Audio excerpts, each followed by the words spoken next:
YouTube, how's it going? After another wild week, I think I say this every single week, but another wild week here in week 10. A lot of upsets. The upsets keep coming in. And I had somebody tell me this morning it feels like NFL feels like college football. I completely agree, and I'm loving it right now. Here to give you my takeaways for Sunday's action like we do every single week. We got full NFL coverage here. Join us for that. Actually able to wear some Vikings gear while I record these videos because we pull it off. We won. They didn't give me a heart attack. Shout out Kirk and Justin Jefferson for bailing out the coaching staff and mainly the offensive coaching staff there. We got to enjoy it while it lasts here. We got Rodgers and the boys coming to town. We might be fucked. But we're moving on here. Falcons and Cowboys. Yeah, I was not expecting a 40-point game here. I was not. I felt pretty good about the Cowboys taking care of business, bounce-back game. Not sure what happened last week. It's more so, yeah, every good team has kind of those slip-up games, and that's kind of what it was against the Broncos for the Cowboys, or for the Cowboys against the Broncos. I was not surprised maybe by that, just more surprised how well the Broncos played last week. But yeah, we expected the Cowboys to take care of business here, but not by 40 points. I mean, it's just another dominant defensive performance, which we saw a couple weeks ago on Sunday night. Yeah, they absolutely dominated this game. I talked about it. Micah Parsons was going to be a factor. It's not that hot of a take or bold prediction, and he was. The guy's everywhere, getting pressure on the quarterback. Forced to fumble as well. CeeDee Lamb, it was a CeeDee Lamb type of game here. He got going from right off the bat, took that screen pass pretty far. Had a big game here. Don't got much else on this. Dak played well, bounce back game for him. They took care of business. The Falcons, they're off a good win against the Saints last week, which not too many people expected. And then they kind of just shit the bed in this game. So I don't know. I think it's because they're kind of the Falcons are too basic. It's kind of harsh, maybe. It could be worse. Kind of a bland team. There's nothing special they do on offense. They got special players. There's nothing special they do though. There's nothing unique about them. That's on offense and defense. And you see the Cowboys there. They could beat you in so many different ways. They got the defense guessing, but defensively, they're blitzing. The Micah Parsons is the key to being unique too. Like we said, come from multiple different spots, and then back to the offense side, just so many receivers you got to account for. I don't know. The Falcons still in this for sure. The NFC wide open, towards the bottom there, 6-7 seed perhaps. They're in a battle with the Panthers and the Saints, but yeah, they're going to have to be more consistent, just outmatched. It felt like the Cowboys were just way too dominant on both sides of the ball for them. That can't happen. Matt Ryan, a little bit of a sloppy game. Couldn't really, the run game was taken away. Cordero Patterson was gaining on the ground, but they were down by so much they couldn't run the ball, so you have to pass the ball. The defense knows you're passing the ball, so it becomes a harder game for the offense. It becomes very predictable kind of by default there. Josh Rosen comes in, throws an interception. It's just a dominant performance for the Cowboys. They absolutely needed that. They got it. Again, Falcons still in it. They're going to have to forget about that game, but that's a little scary that can happen. Like we said, it's been a wild year because this team's beating that team, and it's kind of back and forth. The upsets are happening. That's really how it should be because it's built for every NFL team to be pretty even, but something like this should not be happening. This is completely opposite of what we've been seeing. Well, I guess the surprises. It kind of fits that category, but nobody should be winning by 40 points. The Falcons definitely should not be losing by 40, so just got outplayed. Big game for the Cowboys next week against the Chiefs. Can't wait for that. Saints-Titans, a little bit of a sloppy game. Man, the Saints missed 2 extra points in this one, and as you can tell by the final score, they lost by 2 points, so that's pretty tough. They had a rough go with the kickers this year. But then since they missed those kicks, they end up having a rough go with the 2-point conversions, which they have been. They've failed on 8 or 9 in a row, something like that. So that, it shouldn't really came down to that because they should have made some extra points, but the 2-point conversions didn't work out too well. The second one at the end of the game to get the 2 to tie the game, they had a false start, which backed them up, and they still almost scored in that play. So it's just tough. Saints are weird. I always say it, but now I'm going to say it for a different reason because it's pretty messy over there. It's pretty damn messy, and why that's weird is because when teams are that messy, they're usually terrible. They're usually out of it, and that's kind of the good news to the Saints. like they're still pretty good. Like they don't look there. They're not playing too well, and they're sloppy. And yeah, again, missing extra points, bad at the 2-point conversions. Receivers were god awful last week. They couldn't really get much going this week, but they're still in it. I mean, the Titans are the hottest team in football, and they really had a shot to tie, maybe win the game here. So I guess there's some positives, but there really isn't a lot of hope. With their quarterback situation. Kamara hurt, but he's going to be back. With their receiver situation, they try to get Odell for a reason.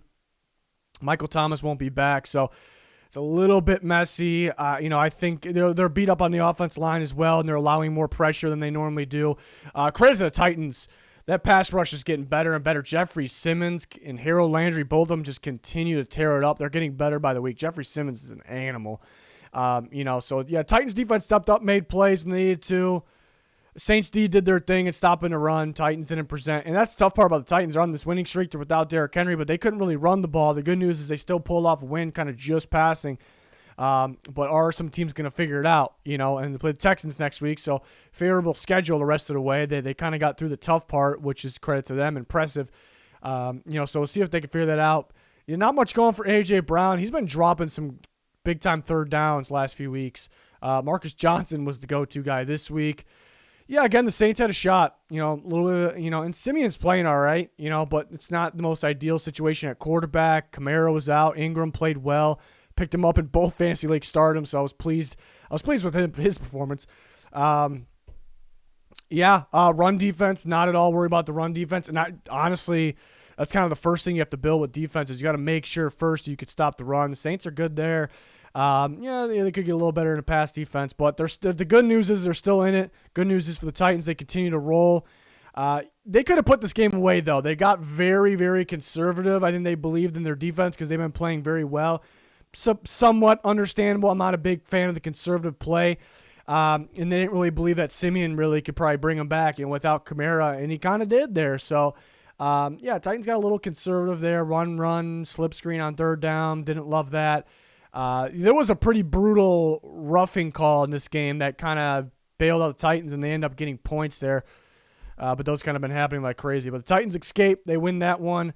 Saints, they got the hot Eagles this week, so let's see if they can figure it out.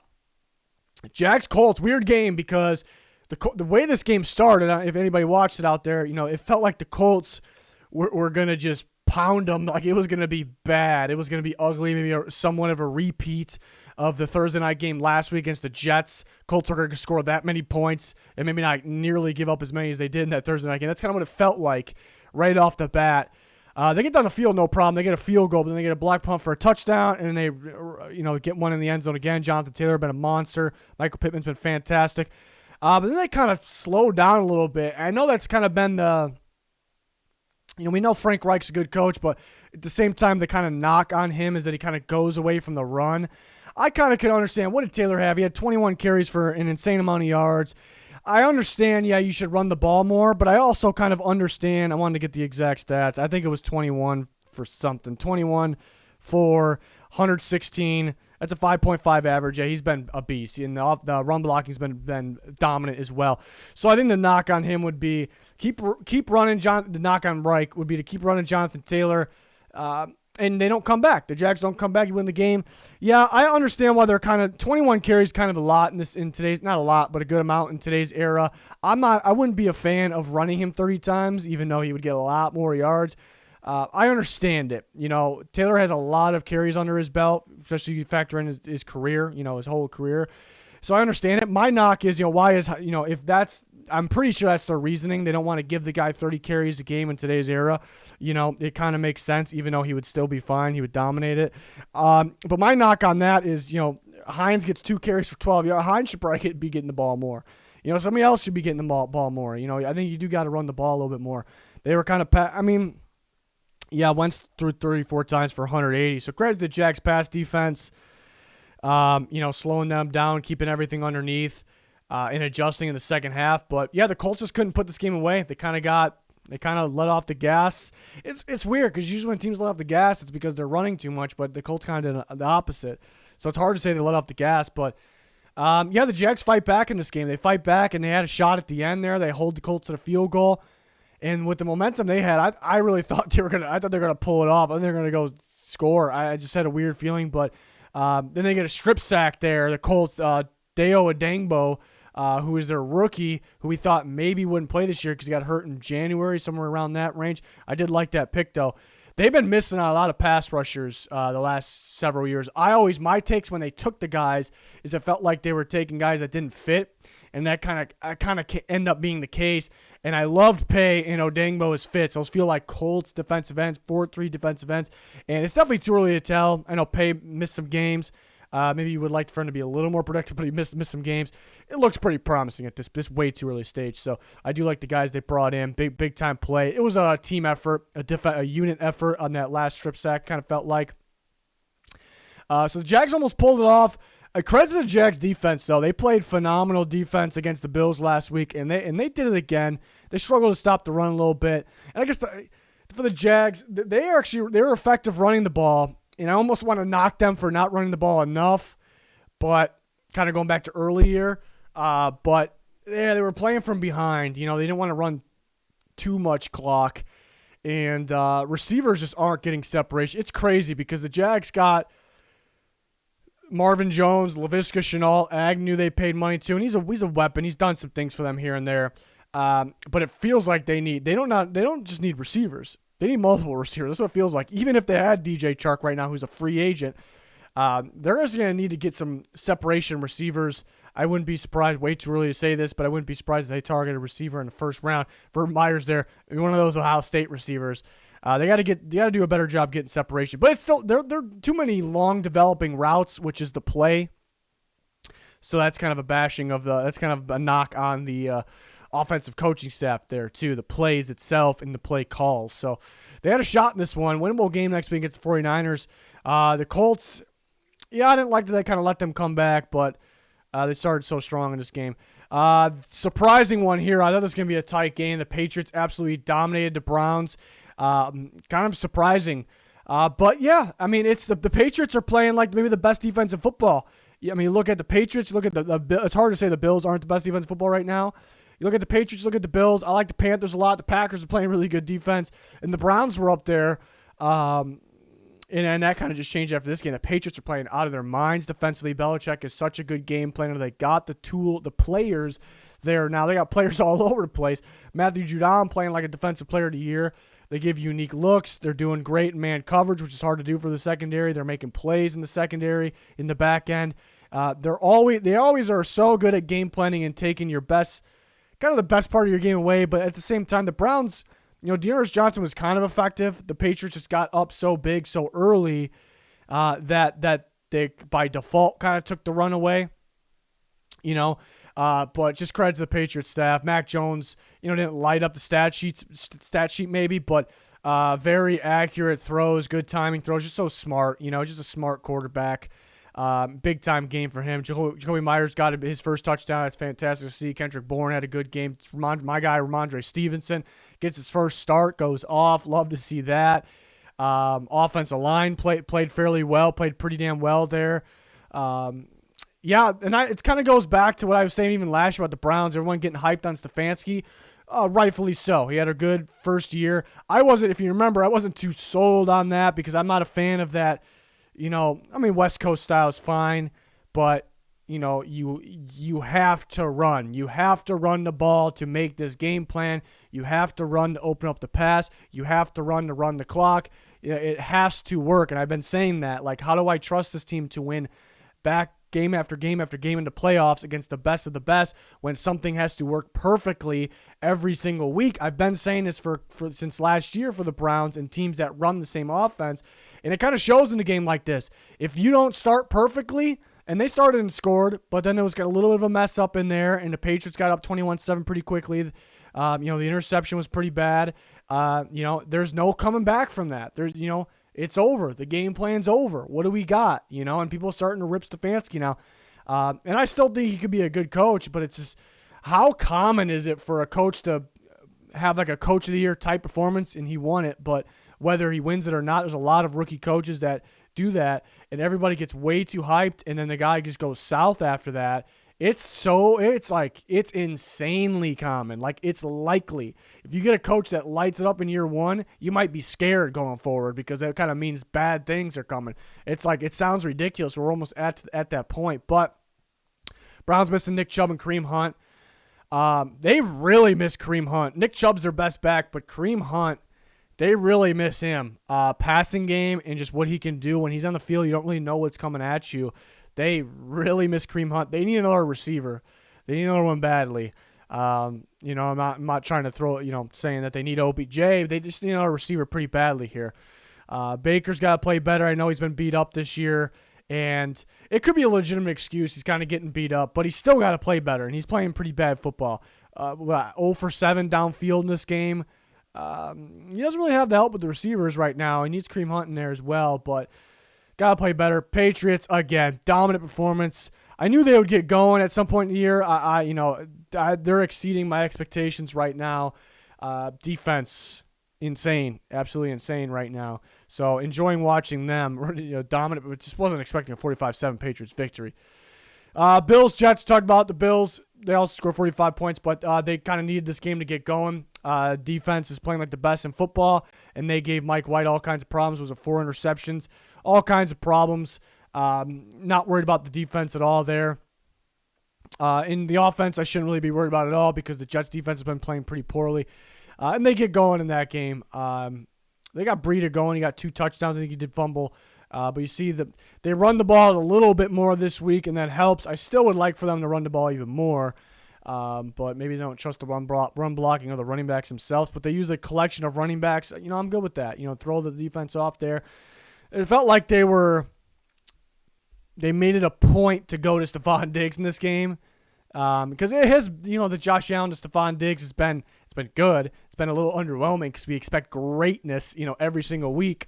So they kind of made it a point to kind of get that going, and it worked out. That looked pretty good there. So, big game against the Colts this week, but yeah, big play. This game was actually, it felt like the Bills were pulling away and they were going to pull away, but end of the first half, it kind of was still within reach for the Jets, and the Jets were moving. They get a big pass to Corey Davis. Micah Hyde makes a big big play on that one. Just defense, guys like Hyde just continue to make plays there. So that was a big play in this game. Not that I think that it would have been a whole lot different of the game, but it would have been different, actually. So that was a big play there for the Bills. More of a test this week against the Colts. I'm excited for that game. Oh, what a shit show this one was. Lions and Steelers a tie, so Lions still don't get their first win. They had an opportunity with a 48-yard field goal that they missed. They just can't catch the break there. They can't pull it off. They just can't pull it off here. They did a pretty good, damn good job on the ground. Swift went wild. A couple other backs, without Jamal Williams, they ran pretty well. Steelers, defenses look different this year, but especially in a game like this, and last week too against a guy like David Montgomery, they're struggling to tackle a little bit. They're missing some tackles. It doesn't really feel like the Steelers' defense, even though it's still been solid. It's still been all right. But yeah, missing some tackles there. It looks like a Steelers defense that can be beat. They're missing a guy like Tuitt this year, but just the running game for the Lions. Just surprising the Lions can, it's surprising either team both teams should have won. It's kind of a choke for both teams. Mason Rudolph, he threw the ball 50 times. Was he 30 for 50, if I'm not mistaken? Yeah, 30 for 50. A guy getting thrown into the situation like this, finding out late in the week he's playing, throwing the ball 50 times, it's a pretty tough task. Sure, he was off target on some throws. 30 for 50 is not bad, given that. He threw 50 times, he got thrown in there. There was a lot of throws there was a lot of plays that were close, like he would throw it in the tight coverage, but the ball kind of gave the receiver a chance, I thought. The receivers were missing out on some opportunities down the sideline a lot. They just got to win those one-on-ones. Credit to the Lions' young corners for the tight coverage, but and the Steelers, they would have been better with Big Ben. How much better, though? Big Ben's not going to throw the ball 50 times. I thought Rudolph was all right. I thought he was all right. And I thought they missed a guy like Chase Claypool more. Johnson had a drop in this game. I thought Washington had some missed opportunities. They weren't easy, but some missed opportunities. Deontay Johnson has that big play and then fumbles the ball. He's got to know someone's behind him, run with the ball loose. A lot of people are probably with me on this. If I kind of felt like a fumble was coming on that play. See a guy chasing him from behind. He's holding the ball loose. And Freiermuth, who's been fantastic, he fumbles at the end. The Steelers had an opportunity to win. So, I don't know. People will probably put it on Mason Rudolph somehow, but that's not the case here in this game. I'm sure he could have played better. Sure, there could have been more. They got down in the red zone at one point, and they didn't run the ball to Najee Harris once. A little confusing. It was a lot of that. I think they could have. I mean, they're tied in the game. They're in this game. They're either winning it, whatever. It's close. Give the ball to Najee Harris more, So questionable all around there. Both teams kind of choked it. Lions, a tie is almost worse than a loss. Maybe an uncommon take. Rather just lose and secure the first pick. I mean, you want to finally win. That's what you want to do, but you're going to tie. I mean, the tie's not going to get you anywhere, so it's tough. It's tough. Tough one there. They had an opportunity. Another surprising one. Buccaneers and the Washington football team. Was not expecting this. They had a tight battle in the playoff game, and then, Heineke clutch. The defense stepping up. We were saying that, is the defense finally going to step up? They stepped up in a game like this in the playoffs against the Bucs. They did. That's what it was. The start of this game, creating those turnovers and getting down and scoring and getting that lead. The Bucs were constantly playing keep up, and they just couldn't do enough. And even when they did score, Washington kind of, besides that one big Mike Evans play, and they had a face mask on Mike Evans give up a field goal. It's just kind of two plays right there to Mike Evans. Other than that, they made the Bucs work for it. They made them work for it, run too much clock. It's a really good game for Washington. Keep in mind, Chase Young goes down fairly early. It's unfortunate. I mean, terrible. Done for the year. They were without him. McLaurin went down early. I know he came back, but he missed a little bit of a stretch there. Scherf finally back. He goes down. Unfortunate. Washington's able to pull it off against who's supposed to be one of the best teams in football, the defending Super Bowl champs. So that's an impressive win for Washington. Antonio Gibson got going. Scores that last. That was a gamble at the end. Riverboat Ron at his finest there. I like it though. I mean, you're at a losing record. Hell, let's go. We outplayed this team. Let's go do it. Let's go finish it. But if they would have got stopped there, I know it still would have been a little bit of a task for the Buccaneers. But imagine if they got to stop and went and scored. I wouldn't put it past Tom Brady. But I mean, it would have been like 29 to 20 something seconds. So I don't know the way Washington's defense is playing. But I guess Riverboat Ron would have got destroyed if something like that happened. But I like it. And they go out there and clutch up. Bucs, they see that sloppiness. We saw it early last year. We even saw it here and there in the playoffs too, and they still went on to one. And then they cut it down along the way. But some sloppy play there. So, we'll see. Some unfortunate plays for them. I'm not really I'm not super worried about them, but I guess it's, if we're talking winning the Super Bowl again, maybe it's looking less likely here, but it feels like a wide open league right now. Washington, hey, and that bottom part of the NFC is pretty open right now, so they can get going. Very winnable game against the Panthers this week. Cam Newton versus Ron Rivera. Should be fun. Must win for both teams. That's a bad, winner of that game. You're starting to think, hey, they're coming. So excited about that. Excited about a lot of these games. Speaking of the Panthers versus Cardinals, the Panthers pull it off 34-10. I said it during the week. I kind of figured Kyler Murray was going to play, but I said against Kyler Murray, but mainly I was talking against this Kingsbury system that's almost like a college-style system. If I had to pick a defense in the NFL to play against that, I would pick the Panthers. I said it in both the prediction videos this week, and I think that, I know Kyler Murray was out, but we were raving about the system last week. It didn't, Colt McCoy's in. It's just a system in place, just dominated the 49ers. I love the Panthers. I think I say this every week. I love the way they play. This is today's defense. I think it's, in my opinion, there's really no one talking about the Panthers being the best defense in football, but in my opinion, it's the Bills, it's the Patriots, it's the Panthers. I love the way they play. They were missing Shaq Thompson for a little bit in there. He's so important in that defense. You see the blitz all in this game. It's a guy you got a game plan for. They got the pass rushers. They got the guys in the secondary. They can make plays, playmaking defense, high motor defense, athletic defense, flying around the football field, making plays. If Kyler Murray would have played, it's a whole different ball game, but it's hard to say the Panthers still wouldn't have won. I don't know. It's hard to say that. I think they got a good matchup going against the Cardinals there. It would have been a whole different game. It would have been a tight game. It's hard for me to say that. The Cardinals. It's impossible for me to say the Cardinals would have won. I'm thinking the Panthers. The way they played. Beginning of this game, they start in the red zone there, and Cam Newton comes in first play, breaks a couple tackles, runs it in. You saw it in the beginning of this video, rips his helmet off, and he knows it's going to be a flag. You kind of can rip him for that. I see people ripping the NFL's soft for that. It's been a rule forever. You can't take your helmet off. I think it's probably because if there's a late hit, the guy can get seriously hurt. Other guys it makes sense to me. But nothing against Cam there. I love what he did. That's something I'll remember forever. I'm a Vikings fan, obviously. I've always been a big Cam Newton guy. Huge Cam Newton fan. Loved him at Auburn. That's going to be a moment I think a lot of us remember. I don't know. Just a big time moment. Kind of gets you jacked up about, So that was awesome. And then he comes back, his second attempt, throws a pass to Robbie. Hey, Robbie Anderson gets going. He had his former quarterback, Sam Darnold, can't get going. He's got Cam Newton, gets going, touchdown. Good to see. Good to see him there. So I'm excited to see what they get going for Cam Newton, going forward. P.J. Walker did enough in this game. Panthers just all over the place, that defense. And they have the playmakers in offense. You see Christian McCaffrey getting loose, making some big plays. And he got a little hurt, concussion, but then they were kind of working with his leg a little bit. He didn't get a concussion. They were checking for a concussion. But the trainers were messing with his leg. So I think something happened there. They put him back in, which I don't agree with, but it's a good sign, I suppose. So hopefully he can stay healthy because the Panthers could be very, very sneaky. Could be a playoff team for sure, led by this defense, and now they can make some plays on offense. Cardinals, it's a tough one. I mean, Colt McCoy starting against the Niners and the Panthers, you got one. It's still overall good. You got one. You got one against the division rival there.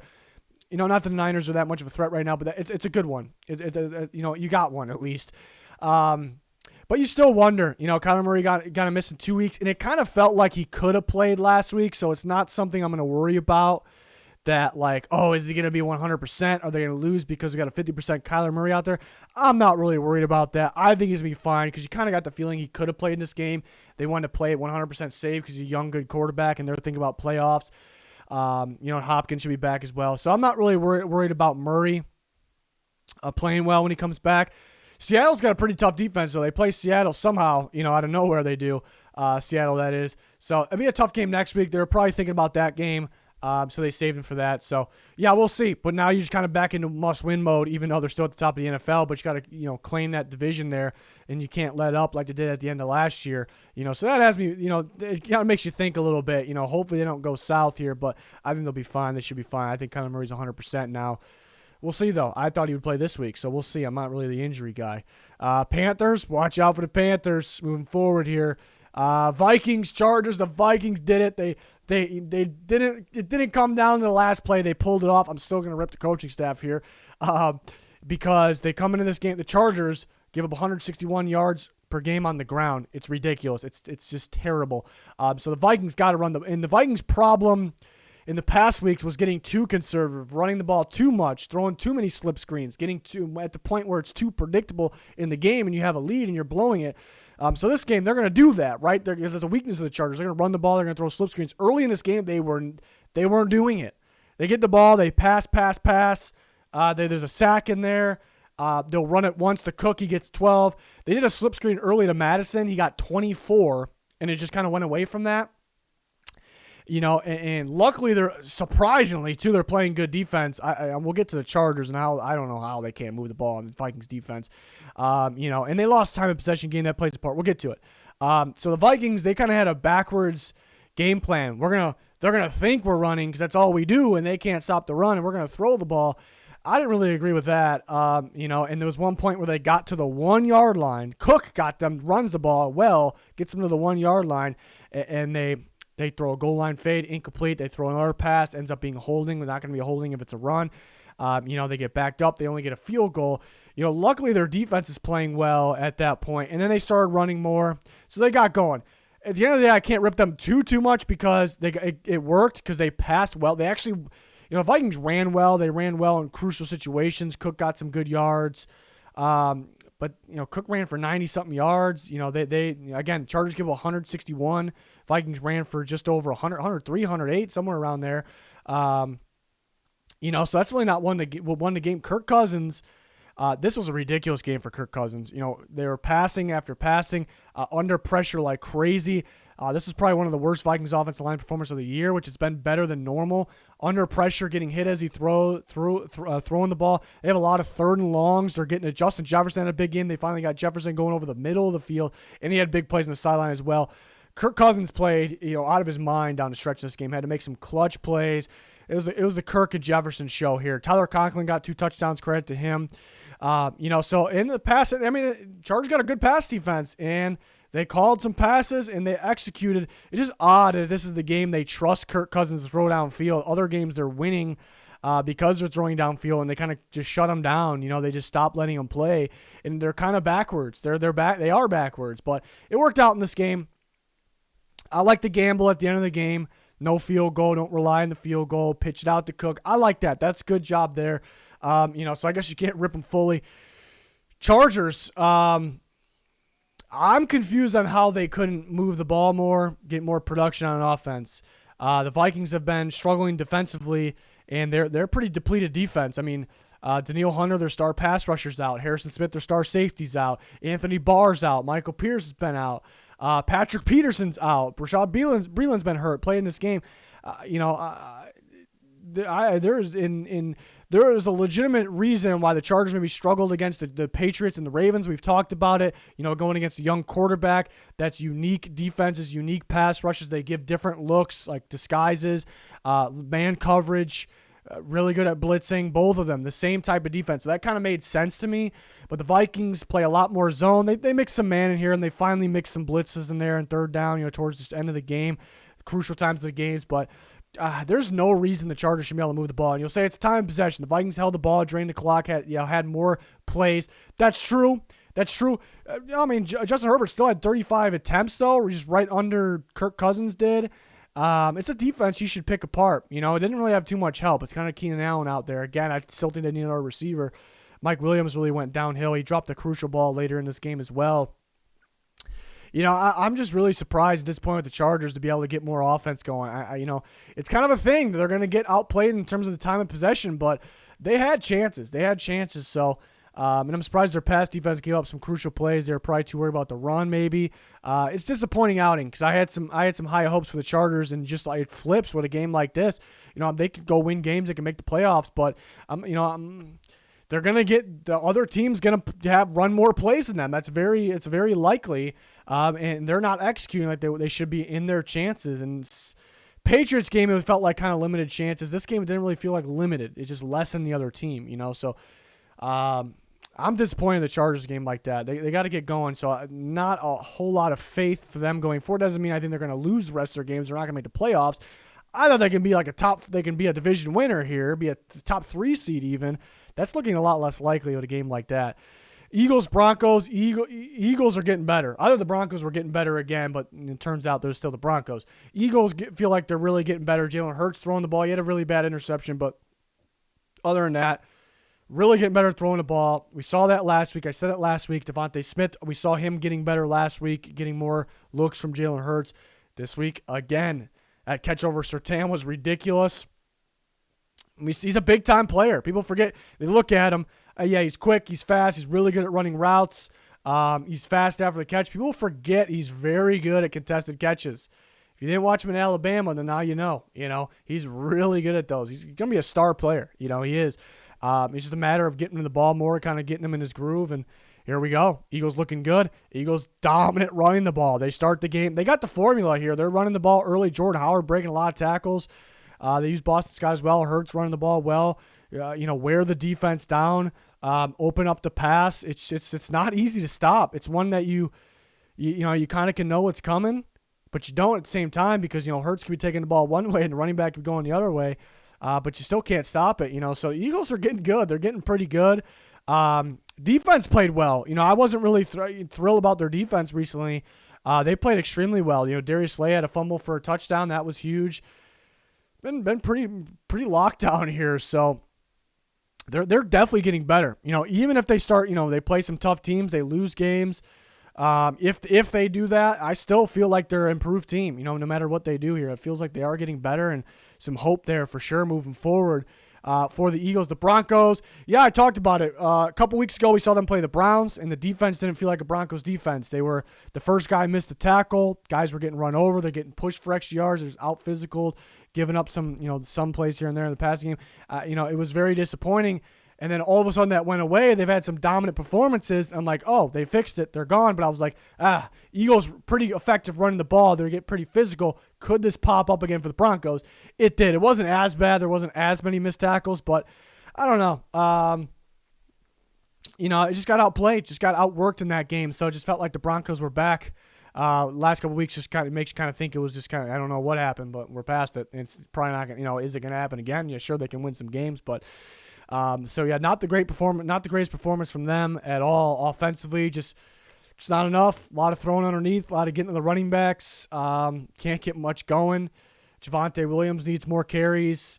Melvin Gordon, crucial fumble that kind of turned the game around. The Eagles were outplaying them anyways, but it turned the game around. Could have been a different game. So pretty disappointing from the Broncos there. And then, I think, who was it? Draymond Jones had some comments after the game that, why the run defense was so bad. He blamed themselves and the coaches, which is something you don't do. So that's not a good situation. Shermer was out in this game, so we can't blame him. A lot of blame to him. They didn't run the ball enough, and then they got down. But they weren't. It's not like they were getting beat up the whole game. They were down the whole game. They were tied 10-10 at one point. They had an opportunity. Yeah, they had an opportunity to take the lead instead of tying them at that point. Just bad play calling. So, I guess, maybe it's not just Shermer. It's just more of everybody. You kind of need a whole new staff. So, Eagles are getting better. Seahawks, Packers, I know it was snowing in this game. They cleared the field pretty good. And the snow wasn't coming down that hard. But, I guess first cold game for the year for these guys. So, I guess that's why it was a defensive game. I just wasn't expecting this much of a defensive game. Russell Wilson held to 0 the first time ever in his career. And, you kind of see it wasn't right. The ball wasn't coming out right for him. And that seems to be the case. And it's a legitimate excuse because of his hand, But now it kind of brings the question up, is he going to be okay next week for the Cardinals? Is it because it was cold? Maybe it's going to be cold in Seattle. It probably won't be this cold as it was in Lambeau, Wisconsin. But, it's one of those things where it's just, I don't know, it's 50-50. I could see Russell Wilson playing like Russell Wilson next week, or I could see, this is still affecting him. This is not good. It's still affecting him. I could see that either way. Just surprising they couldn't get much going on offense at all. The Packers defense has been really good. They've been really good, and they've been missing their star players. And Barry leading the way. They get Joe Barry in there, defensive coordinator, and it's a whole different game. It's a whole different game for them. They're very good at game planning. They got a lot of guys, a lot of high motor guys, young players flying around the field. Eric Stokes been playing really good in coverage here. So imagine what they're going to be if they get Zadarius Smith and Jair Alexander. The defense has been playing out of their minds. Offense was a little slow. They got going when they needed to at the end. First cold game of the year, that could be it. Aaron Jones goes down. Rashawn Gary goes down. Both those don't end up being as crucial, as bad as we thought maybe. Jones still will miss some time, but not a whole bunch. But, this game was close for a while. It was a 3-0 for a while. So it was a close game, but Packers pull away when they need to. Seahawks, the record isn't good right now, but I can see them turning around here. Defense for Seattle's playing well. They're playing well. Kind of out of nowhere too. So kind of like last year. So big game against Cardinals this week. That actually should be a pretty good one. We'll see how Russ is. The Sunday night game surprised me. The Raiders have arguably, I don't think it's even up for debate. I think as you look at this year, the Raiders have been better than the Chiefs on both sides of the ball. In their home prime time, so they should take care of business, right? No, wrong. Chiefs absolutely dominate them. I guess it comes to we're at the halfway point in the season. The Chiefs are getting in playoff mode. They play like they're in playoff mode. It's typically the time the Raiders start blowing it, looking worse than the first half of the year. So I guess things stay the same here, at least judging off this week. It just looks like both these teams were back, and we'll find out going forward. It's nothing final here, but we'll find out. This is a poor performance from the Raiders. They just couldn't get things going early. People will blame things on certain turnovers, and there were certain turning points, game-changing plays, but they just couldn't get things going early, and they couldn't stop the Chiefs. I actually said I was confident with the Raiders, but I said this, if the Chiefs were to win, the Raiders Well, everybody playing the Chiefs have been, just changing what they do. They've been running cover 2, putting a bracket, basically a double team on Tyreek Hill. Teams that don't even run cover 2 and don't do that have been doing that, switching that. And I said in one of the videos this week, the Raiders, they're kind of a basic cover 3 defense. Do they try to switch and go away from what they do? It could throw them off a little bit. That actually ended up being the case. They weren't doubling Tyreek Hill. He was getting wide open. Teams are doubling him. Raiders are leaving him wide open. Bold strategy. It wasn't done purposely, but, you get my point.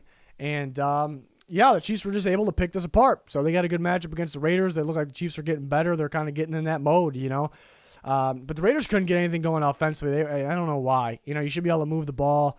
I don't know. Derek Carr just couldn't get much going. There was one point, crucial third down early. He missed Waller wide open, tried to fit in a tight coverage a couple times. In the second half starts, good drive for Carr. They get going. They're kind of back in the game. And then Deshaun Jackson, I don't know what he was doing. It was a great catch, big play. If he would have ran straight, I think he probably got tackled, but it would have been closer to the end zone, very close. But I don't know what he tried to do, and then he fumbled. It's a brutal play, and it feels like the game could be heading towards over. The Raiders just must stop them to a field goal. They do. They stop them to a field goal where the Raiders go get 2 touchdowns, they're winning the game. It's very doable against the Chiefs the way they've been playing. Then Derek Carr just when we talk about guys throw it up for grabs, that is the definition. Like, he threw it straight up in the air because he was about to get hit. When there's pressure on Derek Carr, he's good at understanding blitzes and things like that, changing the play. But when the pressure is actually in his face, he's bad. He's awful, And there's times when he kept clean. He's great. He looked great, but just throws it straight up for grabs. And that's the point where it felt like the game was over. So, just not a good outing for the Raiders. I had the Raiders winning this game, and I still had them missing the playoffs to the Chiefs by 1 game. And they lost this game, so they're going to have to pick it up. They'll have big games against the Chiefs again, Chargers again end of the year. The Colts game will be big. So they're gonna have to pick it up. Chiefs look great. Kind of look like Mahomes was great. Look like the old Chiefs there. They're able to run the ball, pass the ball. Defense stepped up. Melvin Ingram, good addition. Looked real good. I feel like the Steelers could use a guy like that, maybe. That's what it looks like. Jaron Reed, I love that pickup. It hasn't really showed up yet, but now that you got another edge rusher, and with Frank Clark on the edge too, they can move guys in the right spots. Chris Jones, Jaron Reed. Jaron Reed had a monster game, In the secondary too, guys just tighter in coverage, flying around the football field. Looks like they want it more. It sounds corny, but that's what it feels like, Impressed. The Chiefs are coming. They're coming to play here. But they got a tough game against the Cowboys this week. That's going to be a fun one. Raiders just got to figure it out. That's a bad last couple weeks. They seem to go on streaks. They go on a winning streak. They go on a losing streak. They go on a winning streak. Now here's the losing streak. Do they turn it around, or is it the second half of the year Raiders that we're used to seeing? We'll find out pretty quickly. But I'm extremely disappointed in them. I'm disappointed with the whole AFC West except for the Chiefs. They're just letting the Chiefs take care of business here. The Chiefs helped themselves take care of business. They went and proved a point here. They can do this. They can come back here. And everybody else kind of helped them out and kind of folded a little bit there. So that's not ideal for them. But that's going to do it for this one. Monday night game tonight. We'll have you covered on Twitter. Join us there. Link down below for that. If you're not following it, you're missing out. Like, subscribe, turn notifications on. We have full NFL coverage here. All kinds of content. Any content you can think of, we got it. So join us. It's going to do it, though. Thanks for watching. Goodbye.